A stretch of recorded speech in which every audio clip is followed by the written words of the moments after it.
Hello বন্ধুরা, good evening, শুভ সন্ধ্যা। এই যে আমি পাতাকপি নিয়ে নিয়েছি আর একটু চপ করেছি, গাজর, রসুন, একটু আদা চপ করেছি।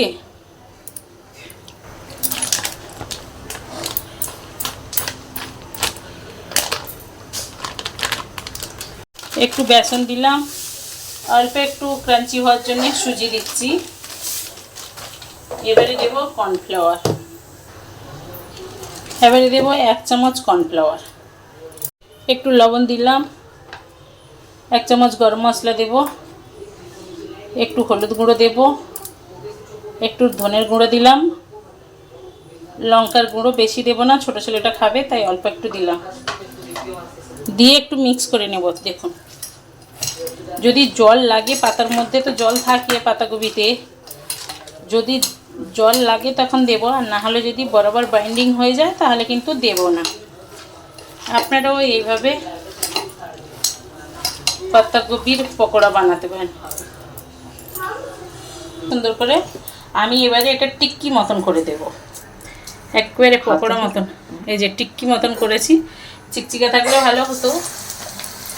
একটু ফুটন্ত তেলে দেবো যাতে কি ওটা না ছেড়ে যায়। আবার ঠান্ডা তেলে দিলে কি হয় বলুন তো, এটা টিক্কি মতন থাকবে না, পাশ থেকে সব ছেড়ে বার হয়ে যাবে। বাচ্চাগুলোর ডিমান্ডিং ফুড, তাই আমি বানাচ্ছি। আপনাদের বাচ্চারা কি এরকম খেতে পছন্দ করে?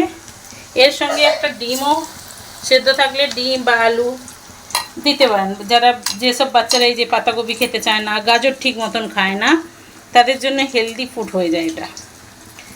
এর মধ্যে দিয়ে দিলে বাচ্চাদের একটু মুখরোচক লাগে, অটোমেটিকলি ওরা তখন খেয়ে নেয়। এই জন্যই কখনো কখনো এরকম ভেজিটেবল পকোড়া বানানো উচিত।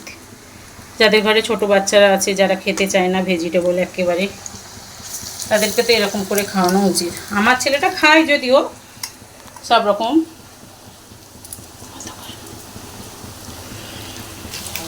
এই যে দেখুন, এবার পকোড়াগুলোকে পাল্টি করে দেবো। এক পিঠ হয়ে গেছে অলরেডি।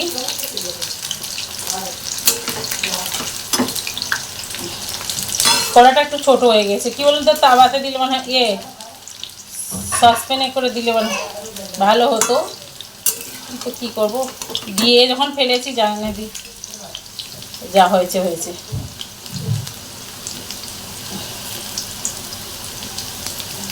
একটা ভেঙে গেছে, যাক খেয়ে নেবো। আর একটু বড় কড়া দিলে বা ভালো হতো। দেখুন, আমাদের পকোড়া কিন্তু রেডি হয়ে গেছে, আর আমি প্লেটিং করে দিয়েছি আর খাওয়াও শুরু করে দিয়েছি।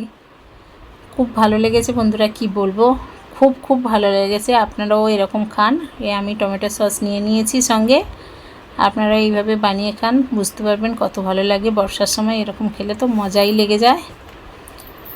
চলুন, ভিডিওটা ভালো লাগলে অবশ্যই ইউটিউবে দেখলে সাবস্ক্রাইব করে দেবেন, ফেসবুক ইনস্টাতে দেখলে অবশ্যই ফলো করে দেবেন। বাই বাই, লাইক কমেন্ট অবশ্যই করতে ভুলবেন না। Bye, take care.